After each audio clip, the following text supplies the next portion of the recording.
2000 కోట్లు ప్రజాపాలనలో అప్పుల పరంపర 6 నెలల్లో 28,118 కోట్లు తెచ్చిన రేవంత్ సర్కారు మరిన్ని అప్పులకు ఇండెంట్. కాంగ్రెస్ ప్రజాపాలనలో అప్పుల మీద అప్పులు అవుతానే ఉన్నాయి. తాజాగా రిజర్వ్ బ్యాంక్ ఆఫ్ ఇండియా నుంచి 2,000 కోట్ల అప్పు తెచ్చింది రేవంత్ సర్కార్.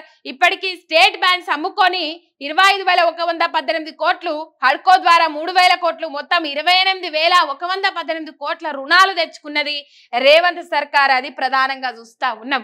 ఈ అప్పులేడబోతున్నాయి, వచ్చే ఇన్కమ్ ఎంత ఏడబోతుంది, ఏమైనా అభివృద్ధి కార్యక్రమాలు చేసిండ్రా, ప్రజలకు ఏమన్నా చేసి పెట్టిండ్రా, ఏం చేస్తారు ఈ పైసలన్నీ? వచ్చిన 6 నెలలనే పోయిన ప్రభుత్వం మీద అప్పుల కుప్ప చేసి పెట్టింది బీఆర్ఎస్ సర్కార్ అని చెప్పేసి ఏడిచినోళ్ళు మరి ఇప్పుడు అప్పులు చేయకుండా పనులు సాగించాలి కదా, ఆదాయ వనరులను పెంచుకుంటే అది చేయాలి కదా. వచ్చే ఆదాయ వనరుల నుంచి, పోయిన తాపులున్న పెట్టుబడుల నుంచి, ఆదాయ వనరుల నుంచి వచ్చే ఆదాయం అంతా ఏడికిపోతుంది, తెచ్చిన అప్పంతా ఏడికిపోతుంది. మరి యూ ట్యాక్స్ అంటారు, బి ట్యాక్స్ అంటారు, ఆర్ఆర్ ట్యాక్స్ అంటారు. మొత్తం మీద ట్యాక్సుల రూపాలలోనే పైసలన్నీ తరలకపోతున్నాయా? ఎటుపోతున్నాయి ముళ్ళలు మూటలు? తెలంగాణ ప్రజలకు కించిత్ మేలు చేయకుండా ఈ పైసలన్నీ ఎటుపోతున్నాయి అనేది ఒకటి ఆలోచన చేయాల్సిన అవసరం ఉన్నది తెలంగాణ ప్రజానిక. మొత్తం వచ్చిన 6 నెలల్లో 28,118 కోట్ల అప్పులు తీసుకొచ్చిండ్రు. ఇంకా ఈ 8 నెలల నాటికి దాదాపు 50 కోట్లకు చేరుకుంటది అప్పు, 50,000 కోట్లకు చేరుకుంటది అని అంచనాలు ఉన్నాయి. మరి అదే దిశగా పోతున్నట్టు తెలుస్తా ఉన్నది. ఏవైతే సర్కార్ బాండ్స్ ఉంటాయో అవన్నీ అక్కడ కుదబెట్టి RBI దగ్గర ఇప్పటికి తీసుకొచ్చిన అప్పులు ఇన్ని. హడ్కో ద్వారా 3,000 కోట్ల అప్పులు తీసుకొస్తే ఈ బాండ్లు ఏవైతే ఉంటే సర్కారీ బాండ్లు అవి ఉదబెట్టి అక్కడ తనఖా పెట్టి తీసుకొచ్చిన అప్పులు 25,000 కోట్లు పైచిలుకు.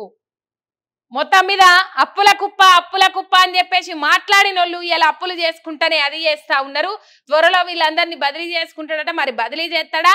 ఈ ఆగస్టు 15 రుణమాఫీ అంటాడా? ఏమంటాడు? ఏం కథ? మనం పోతా ఉంటే చూడొచ్చు. మరి రుణమాఫీ ముచ్చట ఏమన్నా తెర మీదకి తెస్తాడా? తేడా. ఇక స్థానిక సంస్థల ఎలక్షన్స్ అన్నాం కానీ దాదాపు డిసెంబర్లో GHMC ఎలక్షన్స్ ఉంటాయి కదా. ఆ GHMC మొత్తం మీద ఈ అంశాలు కనబడతా ఉన్నాయి. ప్రధానంగా మనం చూడొచ్చు. ఇక అప్పుల కుప్ప పోయిన తాప అని మాట్లాడిన వాళ్ళు ఈసారి ఇగో 6 నెలలని 28,118 కోట్లకు తీసుకొచ్చి పెట్టింది. రైట్. ఇదోళ్ళ మొత్తం మీద అక్కడ సొంత నియోజకవర్గంలో ఇటు పోతే సిట్టింగ్ ఎంపీగా ఉన్న స్థానంలో గెలిపించలేకపోయిండు రేవంత్ రెడ్డి, సొంత ప్రాంతంలోనే గెలిపించలేకపోయిండు. బీజేపీ అభ్యర్థి గెలిచింది అక్కడ అని చెప్పేసి మనం చూడొచ్చు. చల్లా వంశీచంద్ర రెడ్డి కోసము కాళ్ళు అరిగిపోయేటట్టు తిరిగిండు రేవంత్ రెడ్డి. అయినప్పటికీ కూడా నమ్మలేరు రేవంత్ రెడ్డిని జనాలు అనేది ఇక్కడ క్లియర్ కట్గా. ఇది రేవంత్ రెడ్డి కృషి కాదు. మిగతా కాంగ్రెస్ నాయకులు ఎవరైతే ఉన్నారో వాళ్ళు కష్టపడ్డారు, వాళ్ళ కష్టానికి ఫలితంగా ఇవి వచ్చినాయి అని చెప్పేసి దాదాపు అందరూ మాట్లాడుకుంటా ఉన్నారు. రేవంత్ రెడ్డి మీదనైతే విమర్శలు గుప్పిస్తా ఉన్నారు. కష్టపడినోడైతే రేవంత్ రెడ్డి మీద నమ్మకం ఉంటే మల్కాజిగిరిలో గెలిపిస్తుండే జనాలు, అట్లా పోతే మహబూబ్ నగర్ లో గెలిపిస్తుండే అని చెప్పేసి మాట్లాడుతా ఉన్నారు.